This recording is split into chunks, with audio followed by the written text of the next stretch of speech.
To Hafiz Saeed, an educator and an activist in Raichur, one of Karnataka's worst drought hit districts, rewards come in the simplest of ways. It comes from creating a dialogue amongst underprivileged children about the possibilities science has created and building a scientific temperament. Through his camps, he teaches children agricultural science so they understand how important it is to preserve land. जब education में काम करने start करें तो I've been doing this for 25 years, and there is still a huge gap that needs to be filled in terms of education. Minimum 30% of children are still far away from schools. But education is not the only challenge Saeed needs to address. Activists like him also need to make people aware of the importance of sustainable agriculture. There is a certain sense of inferiority that has been developed amongst the farmers' families these days. If he produces too much, he is exploiting the land and is in trouble. When he is at the peak of his productivity, there isn't any rainfall. They are just gambling. They are farming but not feeling good about it. In camps, he speaks to kids about global warming and the importance of saving water. But the mission comes with its challenges.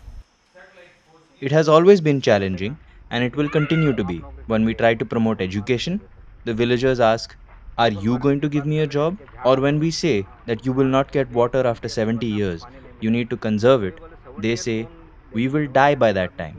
Why do we care?" This is when Said's ingenuity comes into play, when he strives to explain the importance of conserving natural resources. After all, paying for water and oxygen is not something poor will ever be able to do. We tell them stories about people in the future who would tell their children about having 2 to 3 feet long hair, bathing in water, etc. And the children would say, "Hey, that's a lie. You must be joking. We use a sponge to clean ourselves. How can that be possible?" Said's ingenuity aside, the job at hand isn't easy. There are times when we don't have a budget for a program. We don't have money for petrol, and we come back home walking. But we keep our problems secondary to theirs. We pull in our own money sometimes, just so we can reach out. What has kept him going for over 2 decades are the successes of his students. Be it the girl he taught many years ago who's now pursuing MTech, or the young boy whose education a friend of his had sponsored who's now a teacher. There was a boy who was a laborer and didn't go to school till he was 13. One of our volunteers found him and tutored him.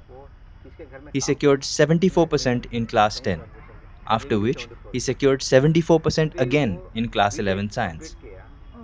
He is now a BTech in agriculture and teaches at the agriculture college. Sometimes I wonder, what is this profession that I have chosen? There's no money in it, but seeing kids like these recharges my battery.